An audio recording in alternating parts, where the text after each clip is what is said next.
क्या आप भी एचपीपीएससी के द्वारा करवाए जाने वाले किसी भी एग्जाम में जहां पे पेपर वन आपको देना पड़ता है उस चीज़ के लिए प्रिपेयर कर रहे हैं, फिर वो चाहे आपका असिस्टेंट प्रोफेसर का एग्जाम हो जब भी रिसेंटली निकला है या फ्यूचर में आने वाले एचपीपीएससी के द्वारा कंडक्ट करवाए जाने वाले पीजीडी के एग्जाम, पेपर वन वहां पे आप सभी के लिए बहुत ही इंपॉर्टेंट रहता है।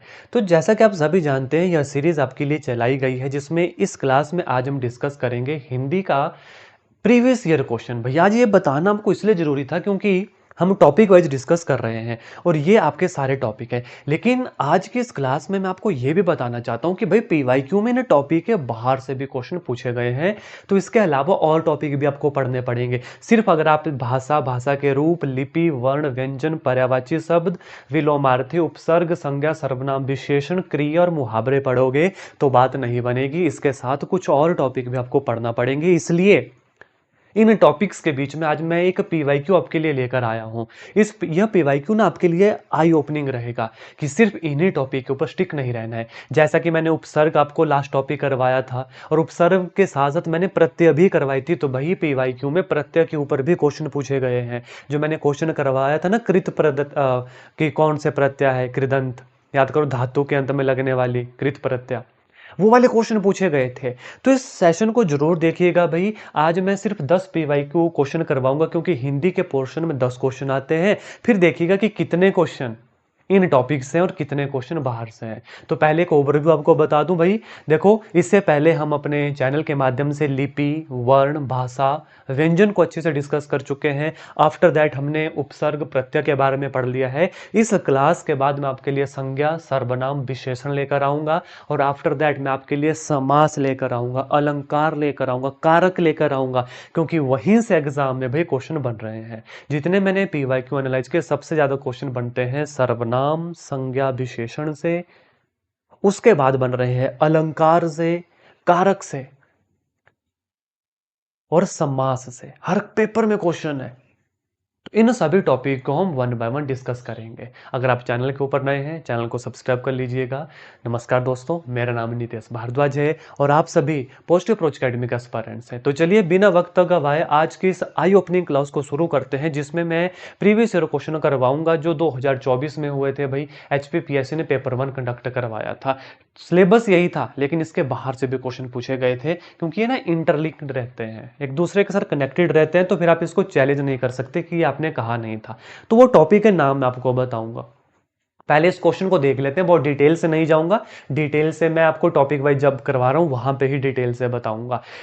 कुछ दूध मेरे लिए छोड़ देना, रेखांकित पद विशेषण का भेद बताओ।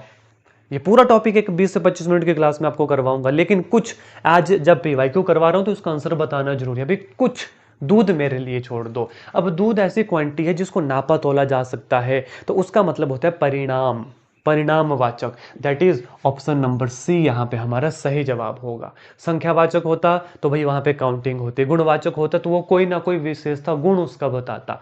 तो यहां पे बात कर रही है कुछ दूध, दूध को क्वांटिटी में नापा जाता है तो उसका नाम आएगा परिमाणवाचक, will be the right answer.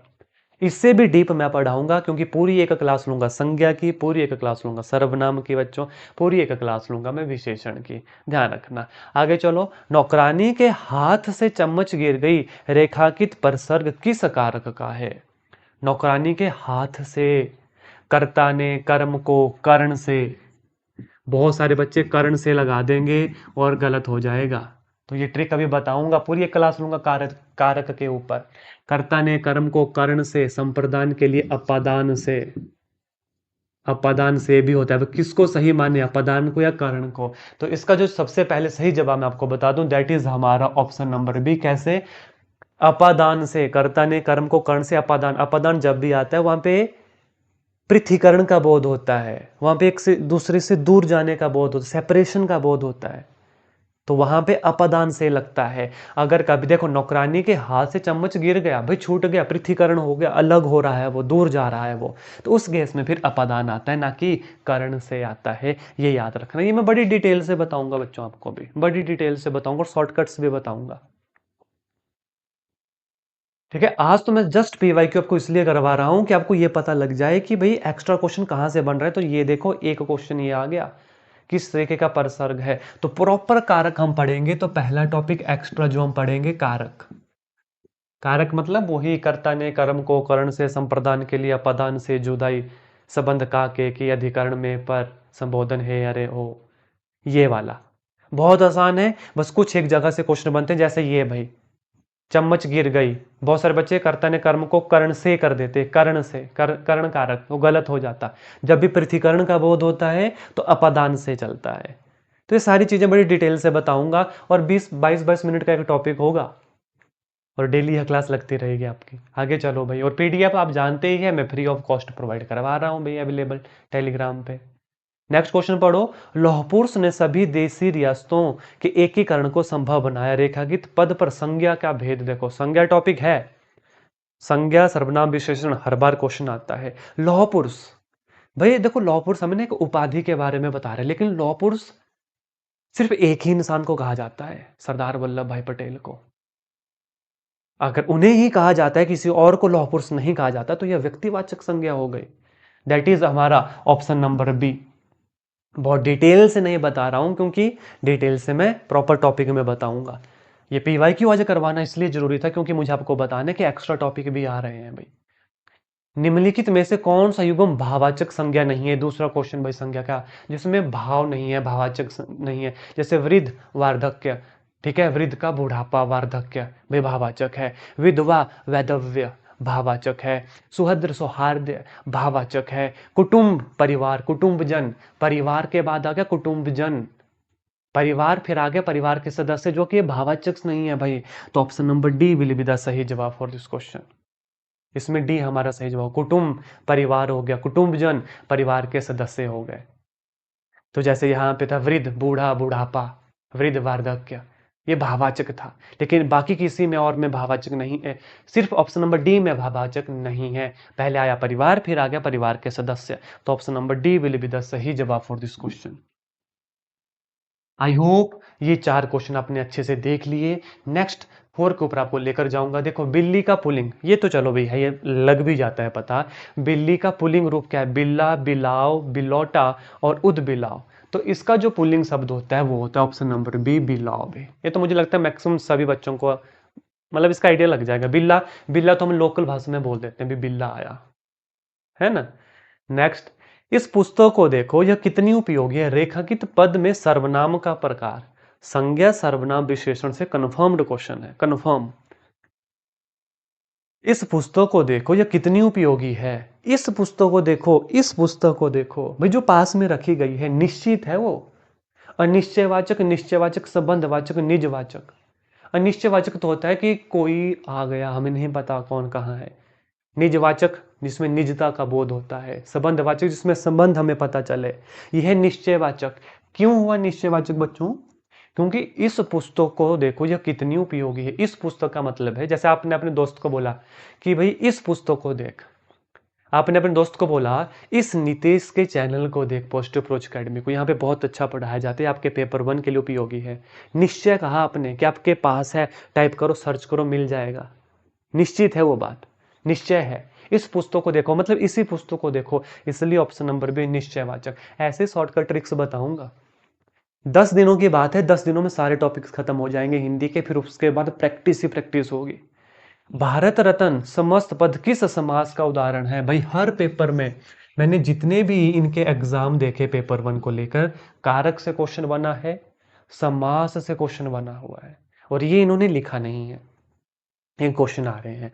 Bharat Ratna समस्त पद किस समास का उदाहरण है? जब समास करवाऊंगा ना, छोटी छोटी ट्रिक्स बताऊंगा, देखना आप। हो सकता है अभी बहुत सारे बच्चों को आता हो सकता है बच्चों को नहीं आता हो, तो लेकिन जब मेरी क्लासेस देख लोगे, मैं गारंटेड के साथ लिख के देता हूँ, आपको चुटकियों में याद हो जाएगा, क्योंकि शॉर्टकट बताऊंगा इनको याद रखने के। भारत रत्न, ठीक है। अब मैं डायरेक्ट आंसर बता देता, इसको बोलते हैं भारत का रत्न। तो इसमें कारक चलता है, और कारक वाले जितने भी समास होते हैं वो तत्पुरुष समास होते हैं। तो कौन सा ऑप्शन है? Option number B. इवन और डीप भी पूछ सकते थे। भारत का संबंध का के की, भारत का रतन संबंध कारक है का के की, तो संबंध तत्पुरुष समास ये हुआ। That is option number B. अगर सभी में तत्पुरुष होता तो फिर संबंध तत्पुरुष करना था। तत्पुरुष में आता है कर्म तत्पुरुष, कर्ण तत्पुरुष, जितने भी हमने पढ़े हैं कर्ता को छोड़ के, कर्ता ने कर्म को कर्ण से संप्रदान के लिए, ये सारे तत्पुरुष समास के विभाग है। तो ये भी आपको अच्छे से बताऊंगा। Option number B will be the सही जवाब फॉर दिस क्वेश्चन। फिर चाहे कर्मधारय हो, अव्ययी भाव हो, द्वंद्व समास हो, बहुब्रीहि समास हो, बड़ी चुटकियों में बताऊंगा। और कुछ पर्टिकुलर ही वर्ड्स होते हैं जो बार बार रिपीट होते हैं एग्जाम में। नेक्स्ट चलो भाई, क्वेश्चन नंबर नेक्स्ट पढ़िएगा। 8th क्वेश्चन है, भारत की श्रेष्ठ गायिका लता मंगेशकर जब गाती है तो सब झूम उठते हैं, इस वाक्य में उद्देश्य क्या है भाई? भारत की श्रेष्ठ गायिका लता मंगेशकर, तो भारत की श्रेष्ठ गायिका बताना चाहते हैं हमें कौन है? लता मंगेशकर है, जिनके गानों से सब झूम उठते हैं। तो उद्देश्य क्या था? कि भारत की श्रेष्ठ गायिका लता मंगेशकर। तो ऑप्शन नंबर डी ये है उद्देश्य, कि भारत की श्रेष्ठ गायिका लता मंगेशकर।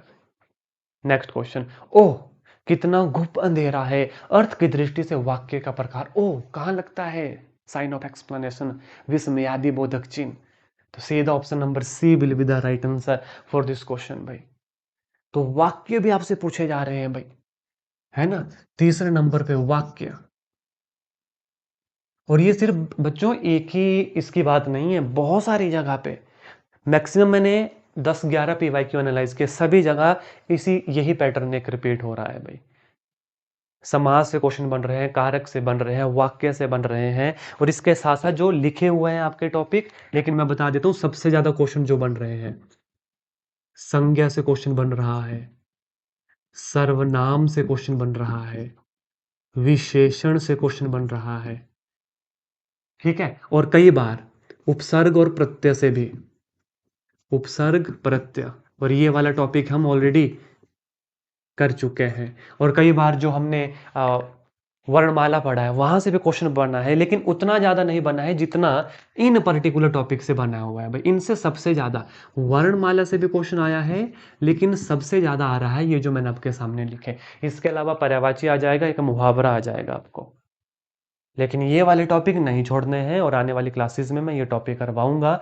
और ये वो टॉपिक है जो उन्होंने लिखे नहीं हैं, लेकिन ये इंट्रोड्यूस हो रहे हैं, इनका लिंक किसी ना किसी पर्टिकुलर टॉपिक के साथ है, इसलिए कि यहाँ से क्वेश्चन बन रहा है भाई। ठीक है, नेक्स्ट देखो भाई, राघव को चतुरंग चमूचय को गने के सब, राम समाजनी सुर तुरंगन के उर्जे, पंग तुंग पताकनी की पट साजनी किस अलंकार का उदाहरण है? और हर बार एक क्वेश्चन बनता है, और अलंकार से घबराना नहीं, इनके भी शॉर्ट ट्रिक्स होते हैं भाई, मतलब कुछ वर्ड्स याद करने रहते हैं।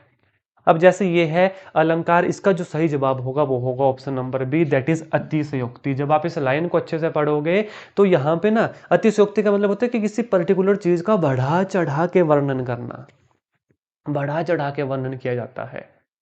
यहाँ पे देखो, राघव की चतुरंग चमूचय को गने केशव, राम समाजनी सुर तुरंगन के उर्जे पर तुंग पताकनी की पट साजनी किस अलंकार का उदाहरण? अतिशयोक्ति। अभी ना बहुत सारी चीज और बताऊंगा आपको, ऐसे भी अलंकार होते हैं जिसमें सिर्फ एक एक वर्ड का, जैसे च च च च का यूज होगा, म का यूज होगा, तो वो एक अलग अलंकार होता है। तो उनकी पहचान फिर करना आनी चाहिए, टफ नहीं है, ट्रिक्स अगर पता लग गई तो काम हो गया। तो ये देखो, ये थे आपके 10 क्वेश्चन। इन 10 क्वेश्चन को जब हमने देखा तो मैक्सिमम ये पूछा गया था, और 1 2 3 4 कारक समास वाक्य और अलंकार से क्वेश्चन बने हैं। और ये सिर्फ इसी पीवाईक्यू की बात नहीं है बच्चों, इसके अलावा जितने भी और पीवाईक्यू मैंने देखे पेपर बन के, वहां पे भी यहां से क्वेश्चन बने हुए हैं भाई।